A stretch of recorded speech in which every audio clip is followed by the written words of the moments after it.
এই পবিত্র রমজান মাসে শয়তানদেরকে বেঁধে রাখা হয় আর মুসলমানদেরকে সুযোগ দেওয়া হয় নামাজ পড়ার জন্য। আসসালামু আলাইকুম। হ্যালো ভিউয়ার, সবাই কেমন আছো? আশা করি সবাই ভালো আছো। আলহামদুলিল্লাহ, আমি শর্মিলা ভালো আছি। আমি বাংলাদেশ থেকে তোমাদের সঙ্গে আমি বুন্দিয়ার রেসিপি শেয়ার করব। এই বুন্দিয়াটা আমি বাসায় বানাই আর তোমাদের সঙ্গে মনে করলাম শেয়ার করি, তাই শেয়ার করলাম। বুন্দিয়া কিন্তু এই রমজানে কিন্তু খুবই প্রয়োজন, সবাই কিন্তু এই কম বেশি এই বুন্দিয়াটা খায়। তো আমরা যারা এই বাসায় বানানো জিনিসটা খাওয়া বেশি পছন্দ করি তারা অবশ্যই এই বুন্দিয়াটা বাসায় বানিয়ে নেব। আর বাসায় বানিয়ে খাওয়ার মজাই আলাদা। আর আমরা যা কিছুই খাই না কেন, যদি বাসায় বানিয়ে খেতে পারি সেটাই কিন্তু সবচেয়ে বেটার। কারণ বাহিরে কিন্তু ভালো জিনিস দিয়ে জিনিসগুলো ভাজে না, হয় বাসি তেল দিবে, তারপর তোমার ভালো তেল দেবে না, ভালো বেসন দেবে না। তার জন্য তুমি বাসায় যদি বানিয়ে খেতে পারো, একদম সলিড খাবার তুমি বাসায় খাচ্ছ। তাই একটু পরিশ্রম হইলেও বাসায় বানিয়ে খাওয়াটাই বেটার, আমি যেটা মনে করি। তা আমি এখানে 2 কাপ বেসন নিয়েছি আর 1.5 কাপ পরিমাণ পানি দিলাম। কারণ বুন্দিয়া বানানোর সময় বাটারটা যদি বেশি পাতলা হয়ে যায় তাহলে কিন্তু বুন্দিয়াটা ভালো হবে না। তার জন্য তোমাকে অবশ্যই খেয়াল রাখতে হবে, এখানে বেশি পানি ইউজ করা যাবে না। তো আমি এখানে 1.5 কাপ পরিমাণে পানি ব্যবহার করলাম। যদি তোমাদের বেসনের পরিমাণ আর পানির পরিমাণ সেটা দেখে শুনে ব্যবহার করবা। বেসন যদি তোমার 2 কাপ হয় 1.5 কাপ, আর বেসন যদি 1 কাপ হয় তোমার 1 কাপের একটু কম বেশি করে পানি ব্যবহার করবা। তে আমি এখানে যা দিলাম, আর এই জায়গায় আমার ছেলে এসে একটু ঘাটাঘাটি করা শুরু করে দিল। কারণ ও আবার একটু ঘাটাঘাটি না করলে হয় না, যে কোনো কাজ করার সময় ওর একটু ঘাটাঘাটি করতে হয়। তো আমিও ওকে ঘাটাঘাটি করার জন্য সুযোগ দিয়ে দিলাম। এই সুযোগে আমিও একটু তেলটা গরম করে নেই, ও ঘাটাঘাটি করুক। আর এখানে আমি তেলটা দিয়ে দিচ্ছি।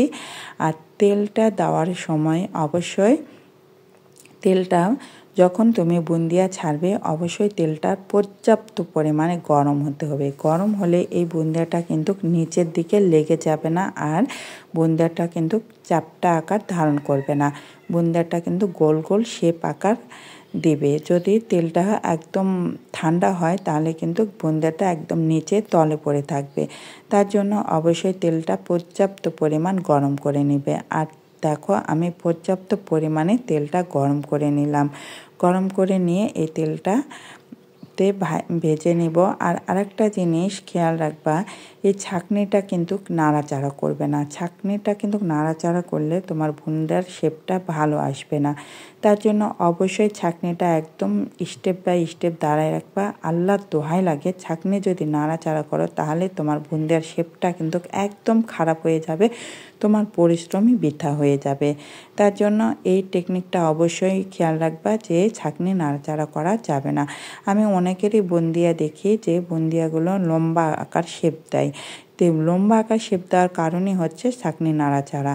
আর আমি এখানে বুন্দিয়াটা কিন্তু আমার এখানে হয়ে গেছে। আর আমি সবসময় বুন্দিয়াটা ভাজার সময় একটু গাঢ় করেই ভেজে নিই। আর আমি আরেকটা চার তোমাদের সঙ্গে শেয়ার করলাম। এই চার দেওয়ার সময় দেখো আমি বুন্দিয়ার এই ছাঁকনিটা কিন্তু আবার ধুয়ে ব্যবহার করলাম। ছাঁকনিটা কিন্তু যতবার তুমি বুন্দিয়া দিবা ততবার কিন্তু ছাঁকনিটা তুমি ধুয়ে ধুয়ে ব্যবহার করবা।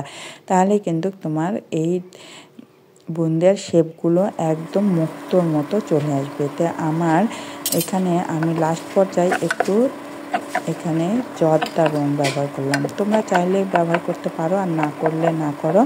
আমি একটু করলাম একটু সৌন্দর্য লাগার জন্য, তার জন্য আমি জর্দার রংটা ব্যবহার করলাম। আর আমার মনে হয় বাসায় খাওয়ার জন্য রং ব্যবহার না করাটাই বেটার। তো আমি এখানে আবার দিয়ে দিলাম। দেখো, আমি কিন্তু ছাঁকনিটা নাড়াচাড়া করছি না, পর্যাপ্ত আকারে সুন্দরভাবে স্ট্রেট করে দাঁড়ায় রেখে আমি কিন্তু এই বুন্দিয়াগুলো ভেজে নিলাম। আর বুন্দিয়াগুলো এভাবে ভাজলে তোমার মুক্তোর মতো দানা চলে আসবে। আমি কিন্তু একটু করে ঝাঁক দিচ্ছি, সেটা কিন্তু আমি সোজাভাবে হ্যাঁকা ব্যাকা করছি না। তো দেখো আমার কিন্তু ভাজা হয়ে গিয়েছে, সুন্দর কালারও চলে এসেছে। আমি এই বুন্দিয়াগুলো এখন উঠিয়ে নেব। কারণ বুন্দিয়া কিন্তু বাসায় বানিয়ে খেলে মজাই আলাদা। বাজারের চেয়ে কিন্তু আমার কাছে বাসার বুন্দিয়াটা বেশি ভালো লাগে। তা আমি এখানে বুন্দিয়া ভাজা শেষ, আমি এখানে এখন চিনিগুলো রেডি করব। চিনির শিরা বানানোর সময় অবশ্যই মাথায় রাখবা চিনিটা কিন্তু বেশি পাতলা হওয়া যাবে না।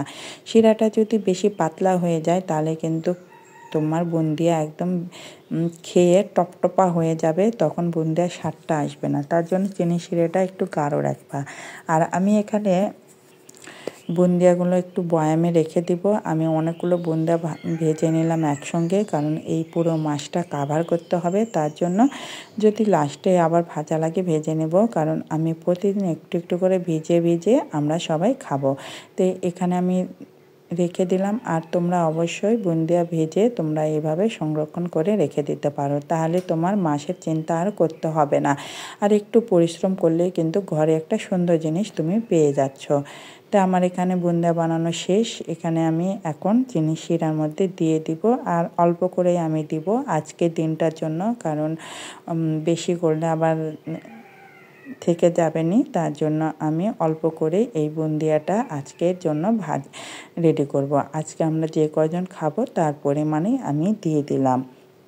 আর এখানে চিনি শিরাটা দিয়ে দিব। চিনি শিরা দেওয়ার সময় বললাম তো একটু মাথায় রাখবে যে চিনি শিরাটা বেশি পাতলা হওয়া যাবে না। তো আমি চিনি শিরা দিয়ে এখানে প্রায় 5 মিনিটের মতো রেখে দেব। 5 মিনিট হয়ে গেলে এটা আমি পরিবেশন করে ফেলবো। আর আমার ভিডিও যদি তোমাদের ভালো লেগে থাকে অবশ্যই লাইক করবে, কমেন্ট করবে আর শেয়ার করতে ভুলবে না। তোমরা যদি পাশে থাকো আমার ভিডিও বানাইতে উৎসাহ হবে আর উৎসাহ জাগবে। আমরা গ্রামে থাকি, হয়তো অনেক ভালো করে পরিবেশন করতে পারলাম না। যদি এর মধ্যেই তোমাদের ভালো লেগে থাকে অবশ্যই কমেন্ট করে জানিয়ে দিবে, কারণ তোমরা যদি কমেন্ট করো তাহলে আমি বুঝতে পারবো যে আমার ভিডিওটা তোমরা দেখেছো। তোমাদের সঙ্গে আমি একটা বন্ধুত্ব সম্পর্ক তৈরি করে নিতে পারবো, কারণ এই প্ল্যাটফর্মটা কিন্তু সবার জন্য, সবাই মিলেই কিন্তু এই প্ল্যাটফর্মে কাজ করতে হবে।